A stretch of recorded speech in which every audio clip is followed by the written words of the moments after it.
Welcome to O'Talkin' with Dave, coming to you from his fortress in Sin City. Put your hands together for the pastor of positivity whose glass is always at least half full. Here's Dave. Hey, how we doing out there? I hope you are top shelf like me, because I am.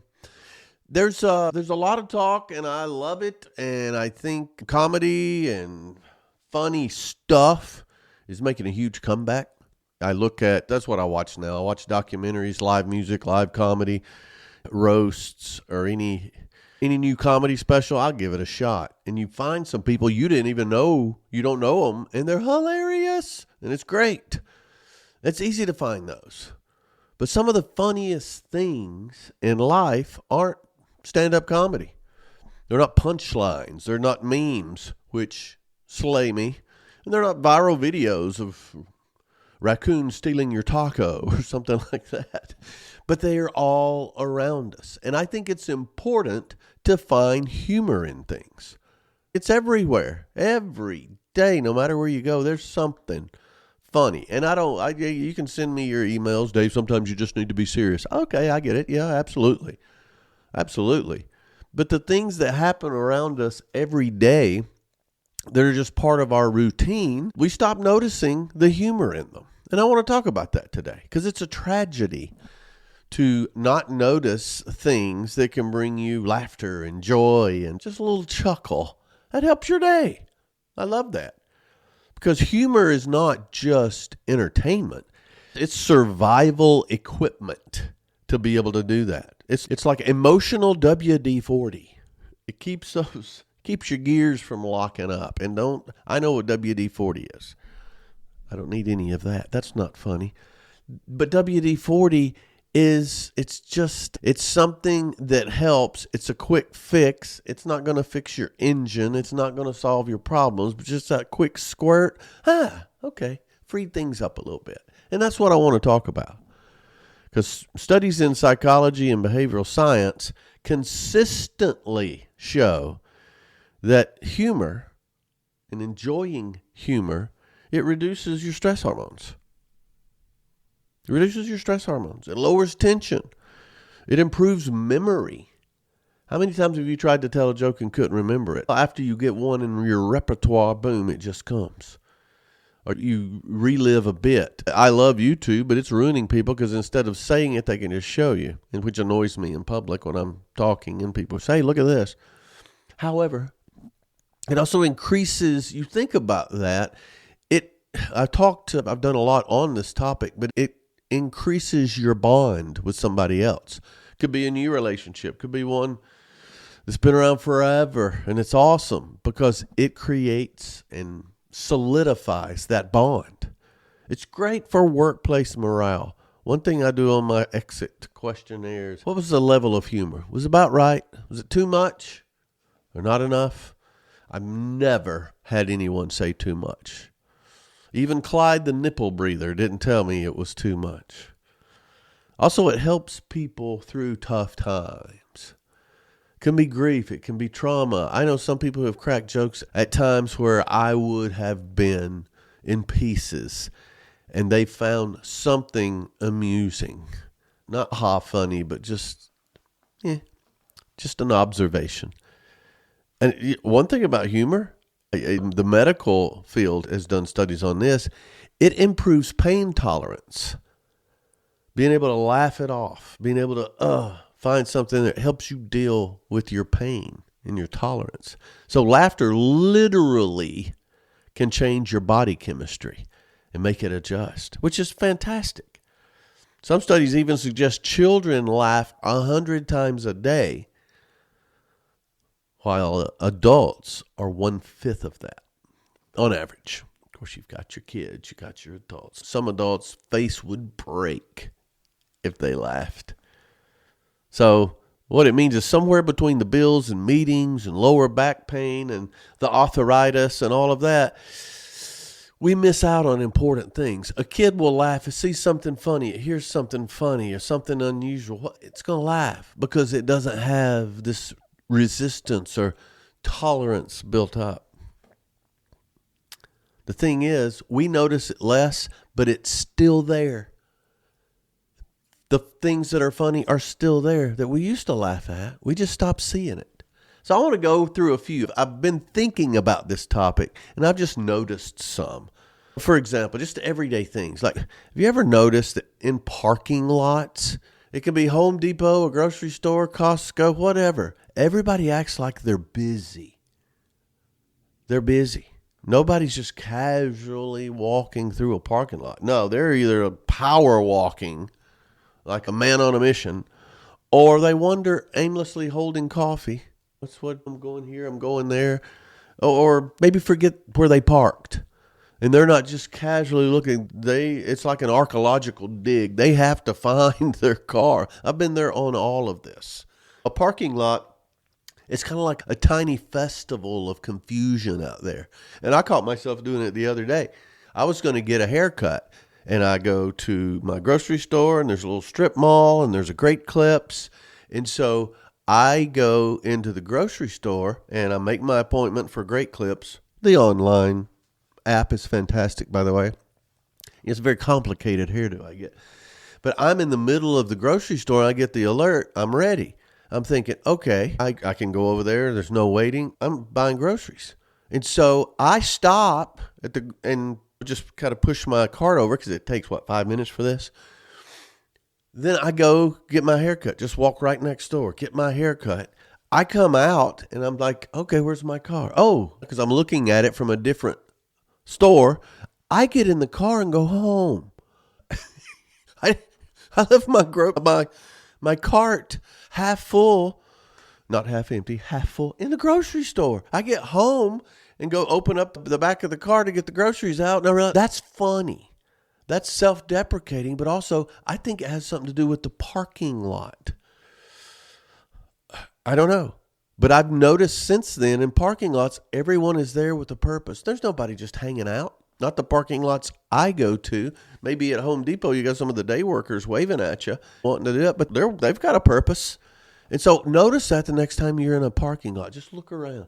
Watch how people are focused on something. And then restaurants is another place that I've noticed. I don't hear that well. Years of standing in front of amps with no earplugs has done that. And then, of course, I was married for 37 years, so I've learned to tune stuff out. I know the difference in music and noise. The thing is, like in a loud restaurant, I was in one the other night. We pretend we can hear. We pretend what people are saying. And I'm only getting about 30 or 40%. Just because of other people talking and loud noises and plates breaking and people yelling and all that stuff. But it's like, I pretend I can hear because usually I have similar, and I can tell by somebody's face what they're talking about. It's like, absolutely, or wow, or no kidding. They could have just told me that their uncle just escaped prison. It's, oh, that's awesome. I don't know, but people do it. And then I look around and other people are doing the same thing. They're listening with their eyes, but you can tell they can't hear a word or they don't get the meaning. And a lot of times they just zone out. And I've noticed other people are doing just the same thing I am. And then it hit me. Wait a minute. They're doing it to me too. Now that's a human nature thing, but it's also, we just want to get along and laugh. Oh, you didn't even hear the joke, but now the joke is over and they laugh. So you just start laughing. It's funny. It's not obvious, but once you see it, and then you can be, I love to sit at bars and look at restaurants and look around and whatever and I make fun of people. Okay, judge me all you want, but watch this. This guy has no clue. This has no clue what they're saying. And then you can see little micro things going on around you. And it's entertaining. It's funny. Then you have those people who won't let anything go. Anything. What'd you say? What was that? They drive you crazy. So it's just easier to act like you heard. Then I was in the house the other day, and most houses have a junk drawer.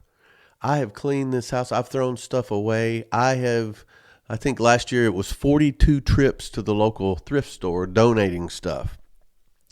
I've still got a junk drawer. I don't know what happens. I think they grow junk. It could be expired batteries or a key. I've got keys, a whole ring of keys. I don't know where they go. I don't know what they're to. Did I used to be a janitor? I've got keys everywhere. Rubber bands. I don't remember the last time I used a rubber band. I found a little rubber band ball. At some point, I started it and started accumulating rubber band. My dad had one this big, but I've got a rubber band ball in there. What are these from the 1990s? And scissors. So many scissors and Scotch tape. And I think I know where that came from. Probably every Christmas we need wrapping paper and we'll need tape. And then we never use it all. And then we can't find the scissors. So I've got all that. But it's not organized in any way. So when you do it, you open it up and you start scraping through and you find something. Oh, look at that. Oh, look, there's a bottle cap. Where did that bottle cap? What kind of bottles have caps now? And I spend, it's like a trip down memory lane. And it's funny because, I remember that. Maybe bring us, you forget what you're looking for to begin with. Sometimes when you get bored, just go open your junk drawer. You've got hours of entertainment right there. But no one ever organizes the junk drawer, and it evolves. There's new junk. There's old junk. And there's things in your house right now that are going to end up in that drawer. Half of my tools are in a junk drawer. How does this happen? But it's funny because it's so common, and you don't even think about it. Another thing, I look back at I got a new phone, and a lot of stuff appeared that I deleted or came down from the cloud or came up from what's the opposite of the cloud? Came up from hell, I don't know. And I came across some old group texts. Now, one thing that drives me crazy is a group text, but because it's hard to get out of them. And you'll do it for a trip, or if you're going with a few people, and you'll have a group text just to let everybody know where everybody is or whatever. But it's funny to me now, and I look back at these texts, how people have different roles. You got one person who just writes a novel every time they send something. And then one person, they'll disappear. They'll disappear for a day or two, and then all of a sudden you see them catch up, and they'll start commenting on something that happened 2 days ago. And then you've got your thumbs up people. They don't do anything. It's just thumbs up. You don't even know if they read the text. It's thumbs up. It's like the person in the restaurant that can't hear, but okay, yeah, they just agreed to something horrible. But you got that thumbs up person in the group text. And then that thumbs up, all of a sudden they like devastating news. I just heard my aunt died. All right. No, dude. But it's funny because from text to text, most of the time they have that same role. It's just the way they respond. Unless they start the group text or they have something to say, then someone else will be the thumbs up guy. And it's funny, especially when you know the people. And of course you will, because you're there. And then you've got those people who hate them so bad, and they'll try to get out of it. So they'll just start saying negative comments. They want you to start another group text without them in it. But it's so common. And I think that's something in the last couple of generations. My parents never had that. I didn't have it when I was 20s and 30s. But it's kind of like some people use it as a chance to show out or one up with a picture or something funny. And I have group texts that are still going with different friends from 20 years ago, or probably 15 years ago. And it's fun to go back and look at those. And it's funny because it reminds me of the time. And then a lot of pictures only appear in group text because for some reason you didn't add them. It's fantastic. It's like looking back at a yearbook or something. But it's funny. It always makes me smile or laugh. And then people, I've caught myself doing this several times lately. And then I had guests over not long ago, and they would do it. And then I go to other people's houses, and they do the same thing. And that is, you open the refrigerator several times within 15 minutes or 30 minutes, as if it's making food. You just checked 14 seconds ago, but maybe, just maybe, a rotisserie chicken appeared, or maybe a different kind of cheese, or maybe that container that was empty is full now. Notice it. I had somebody call me on it. You just checked in there. Are you hungry? Not really. What are you looking for? I don't know. Happens constantly. And then other people do it too. I just think it's funny. It's amusing. The whole human side of it. And then the fact that you get called on it makes it even funnier. And You can't stop. You keep on checking. Even an empty fridge.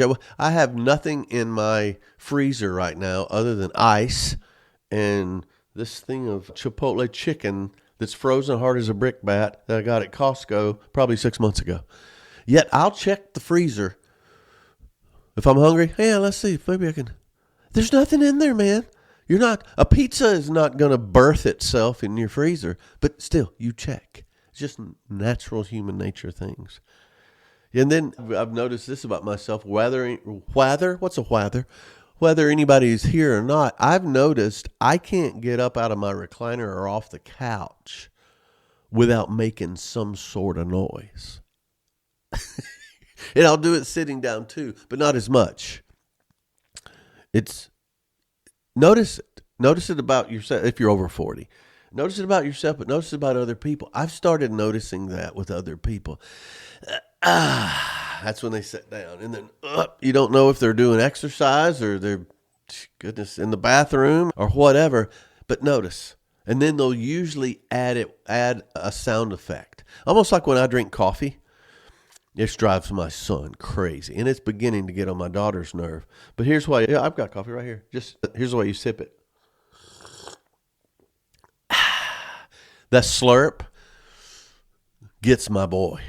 But the at the end sends him into a state of annoyed that takes him a while to get back.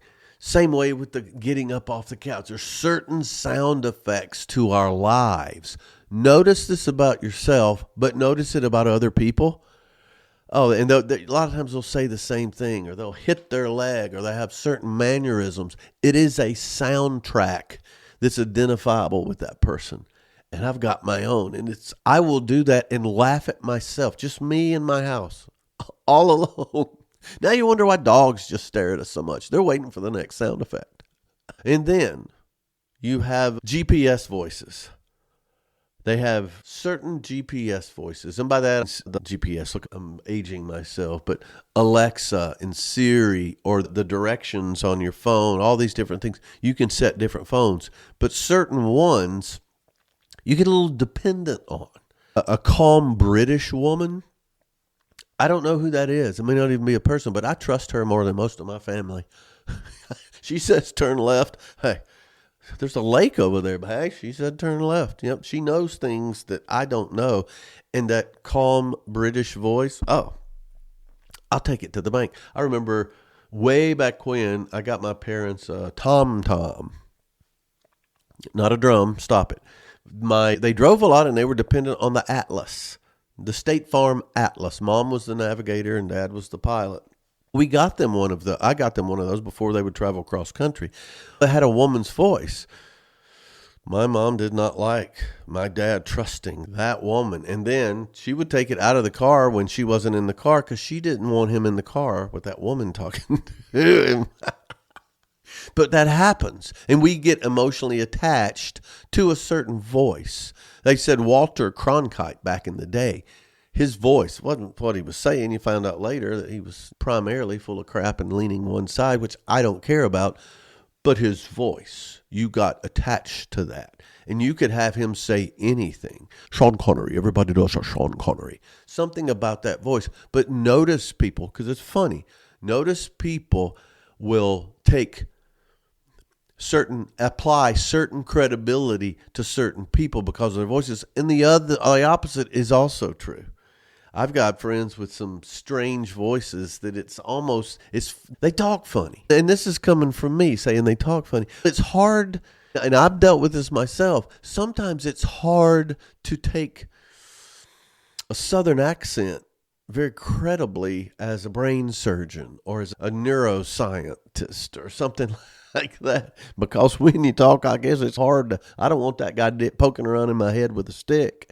But that thing that we associate, I could take that to a different place and a life lesson and all that. Can we not just enjoy it because it's funny?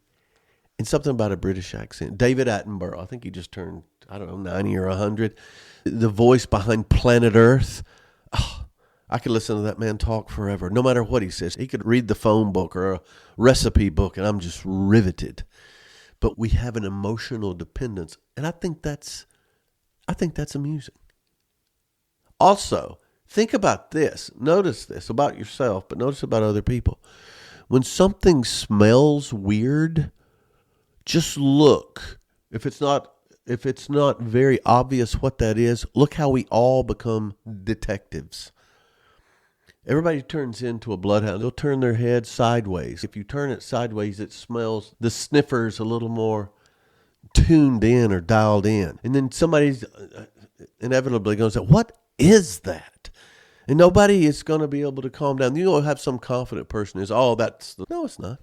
No, that's not that. And serious investigations over just a weird smell. First of all, unless it's fire or rubber burning or something like that, what are you going to do anyway?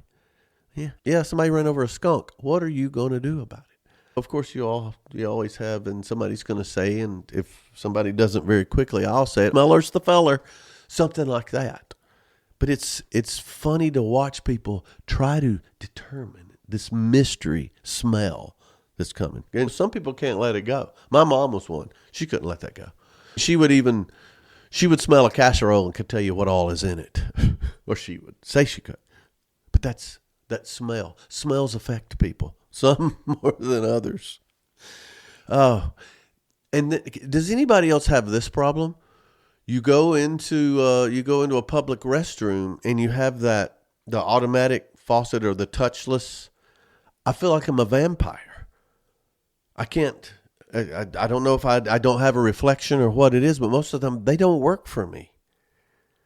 And I don't know what it is. Maybe they can sense fear, or maybe I didn't wash my hands enough, or what am I doing? But nothing humbles a grown adult quicker than trying to leave this restroom and the thing won't work, and you're patting it, and your hands are dirtier from playing with the faucet to try to get it to come out, and then you've got the towel thing. And so I don't stare a lot in restrooms for obvious reasons, but I've noticed I'm not the only one. And it's older people, they're looking in under there and trying to find something. Yeah, it's hilarious to watch people. Some of them are just waving, giving it jazz hands, trying to get something to work.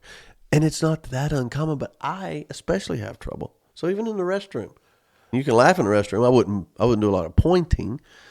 But then one of the things that I loved and I still love is, and it makes me laugh, dog videos, baby videos, stuff like that, reels. But every time that I used to go to the mailbox or just go to the car or just go out back to put something in the garbage can. And when I came back, the dog acts as if I've come home from war, and it is great. And it makes me laugh and smile every time. They're reacting like, you came back. You're back. This is incredible. Oh, thank goodness you're here. If that doesn't warm your heart, you don't have a heart. But it's also funny, amusing, humor. And I'm not talking all these things I've said. It's not belly laughs. It could be. But it's observational moments that lightened things up a little bit. The dogs are happy, but if you got a cat, they're just irritated that you interrupted their lifestyle. So it's finding little things. Again, none of these are belly laughs necessarily. But what it does, it makes something funny or enjoyable depending on your perspective or your personality. An analytical person, they'll notice irony or contradiction or something funny about that. It's a different kind of funny. Sarcastic people, they'll notice hypocrisy or something, absurdity. Yeah, sarcastic. I love sarcasm. I absolutely love it. And British humor has a lot of sarcasm and aloofness, but they notice different things. And then you've got those people who are just so empathetic, and you can tell a lot about a person by what they think is funny or what amuses them. Empathetic people, they're going to notice awkwardness, or if somebody's struggling, that something that they have done, something they're going through, and they may be more apt to notice something humorous or to insert humor to help that out. And then you got your quiet people. I've got a lot of, believe it or not, I got a lot of quiet people in my life. And I know some of you are thinking, yeah, because you won't shut up. They can't get a word in edgewise. That's not it at all. It's part of it. But the quiet person, they're going to notice everything. They're going to notice everything. And then they're going to save their observations or their input for the few people that they trust or the right moment. They'll hold their tongue and then they'll bring it up later. And usually what they bring up is very insightful. First of all, they remembered it, which I'm not going to do that. And then you got your extroverts, which I guess I am one. They'll turn a grocery store incident into a 30-minute talk with characters and the different voices and a lot of flamboyance and all of that. Can't believe I left my cart of groceries to go get a haircut and then go back and get it. But humor is all in perspective. So two people can witness the exact same moment. One sees inconvenience and the other one just sees comedy gold. That's why it's important to notice it. The daily things, they just become daily things and we don't see them as funny anymore. So how can we do that? How can we do that? And those things I just named, I decided when I see something funny, I'm going to make a note. And I did that. And it was 2 days. There's a lot more that didn't make the cut. And I tried not to have really funny things on there. But what it did, it helped me to start notice. The whole purple car, the whole clicker, I keep it with me all the time. But some ways to start noticing humor in everyday life. Slow down. Slow down. Humor hides from rushed moments. You got to slow down to see it. It's there. It's there. Also, notice human behavior. Humans are funny, predictable, hilarious people, and they don't even know it. They're wonderfully strange. So if you slow down and watch it, just some of the things I said earlier, you're going to, that's funny, peculiar, ha. And then look for contradictions out there. Humans constantly say one thing while doing another. They'll talk about how they can't get anything done for 15 minutes. Yeah, if you would shut up, you could go do that. It's sales. It's the oldest story in the book where they don't have time. Can you give me 5 minutes? I'll give you 2. An hour later, they're still talking. Yeah, contradictions and different things. I love the contradictions it's not really contradictions, it's difference. Different. A very tall man with a very short woman. Or two guys going in that are out of place at a restaurant, but are having the time of their life and everybody's staring at them. They don't care. Yeah, they're out of place, but they're lifting the place up. So contradictions, I love to find those in age, color, size, situational stuff. It's fantastic. And then also, there's a lot to be said for a shared struggle. Some of the funniest things can happen when you're equally confused. I've got a friend, when we're together, we laugh most of the time. And half of the time we're laughing at how stupid we are and how goofy and just struggling to get a story out or trying to think of a name. And we're just, I remember one time we're in a garage and we're trying to think the name of this place. And we can't. And we don't look at your phone. Don't look at your phone. And it's as if we're trying to discover the cure for cancer. And then I'm saying, it's got whiskey in the title. It's got whiskey in the title. I know they would. And she would say something, no, that's not it. And I would say, no, that's not it. And all of a sudden, Moonshine Flats. Oh, we both jumped up and down. It's as if we had found a lottery ticket or something. It's that shared struggle that was so funny. The other side is maybe I talked about empathetic person where someone's struggling and they've had that struggle. And so they spend time with them talking, and to be able to get that person to smile or get that person to laugh. And a lot of times it's the person struggling that will say something funny, but notice that. It's fantastic. And I think one of the best ways to notice humor is to laugh at yourself.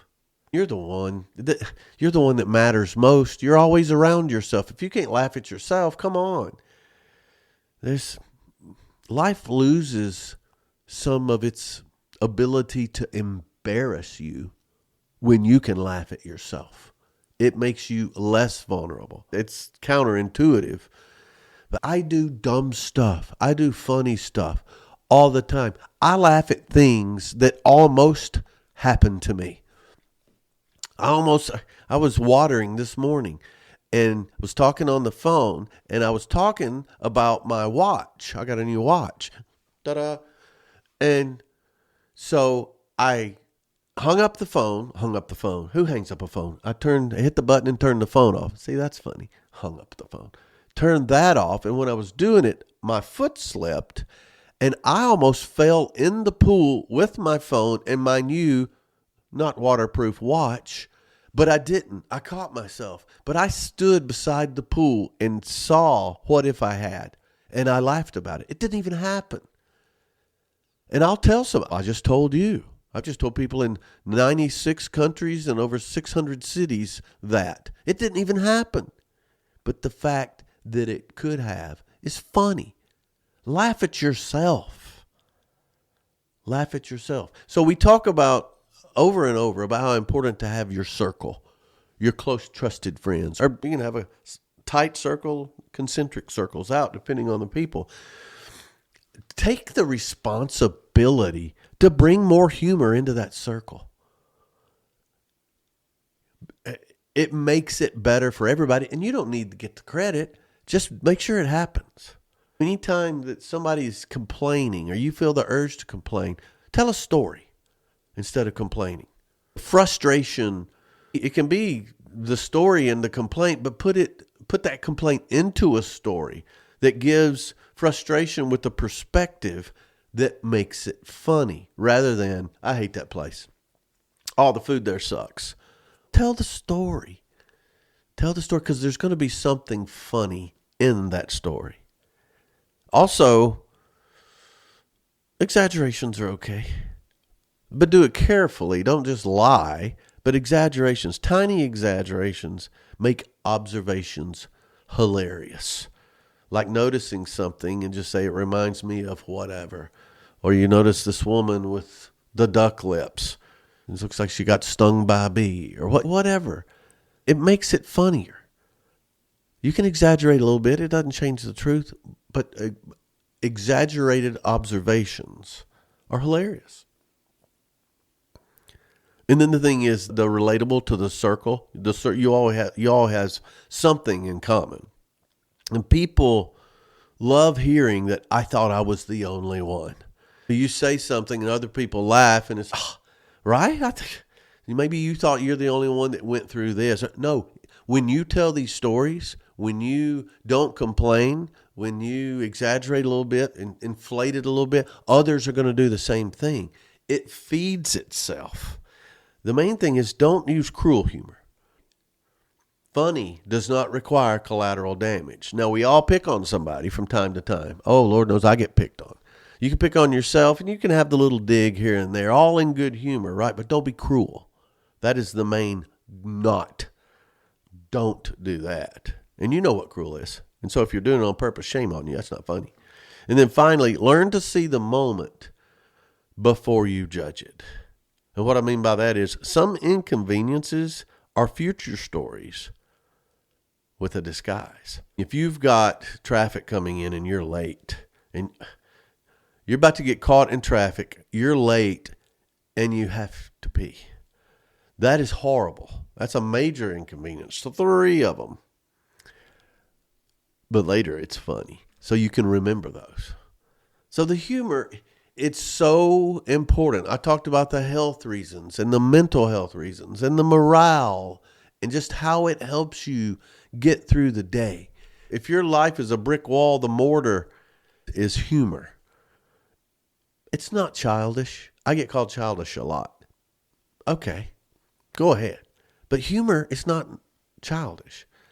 It's wisdom with better timing. It's well-placed wisdom. Because life, it can be difficult, it can be stressful, it's definitely repetitive and unfair and exhausting. And humor gives us some emotional oxygen to get through all of those difficult times, exhausting times, unfair times. You don't use humor, and I'm not talking about ignoring your life. Don't just laugh at everything. No, it's serious.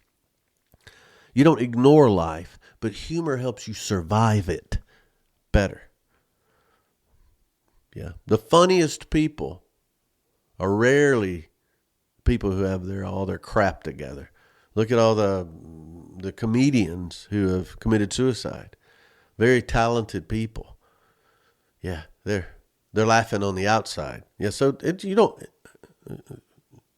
just because people are laughing or make you laugh or seem like they've got just full of joy. No, it's not all that way. That's why I never complain about somebody even attempting to be funny or share humor. Because a lot of these people, they're usually the people who learn how to find a lighter moment in chaos. And maybe that's the secret. You know, the world is already funny. It's funny. Most people are just moving too fast to notice it. And life gets a whole lot lighter the moment you realize most of us we're just confused adults making weird noises and pretending we know what we're doing. Nah. Slow down. Notice the humor. Laugh. Tell the story. Listen to the other stories and laugh. You're going to be amazed at what is all around you that can lighten your day, brighten your day. It's funny. It's funny, ain't it? All right, I hope this has helped. Everybody needs a little humor. Everybody needs a little humor. So hopefully this hits somewhere. Maybe it hits you in the funny bone. Let me know. David at otalks.com or davidotalks.com. Go to the website, otalks.com. It'll show you how to get a hold of me and where I'm going to be and all that stuff. I got to update my calendar. I'm sorry. Most of these are private events, so it really doesn't matter. But if I'm in your area, hit me up. I eat 3 meals a day most days. So thanks for hanging out. Thanks for hanging on. But most of all, thanks for talking with Dave. Giddy up.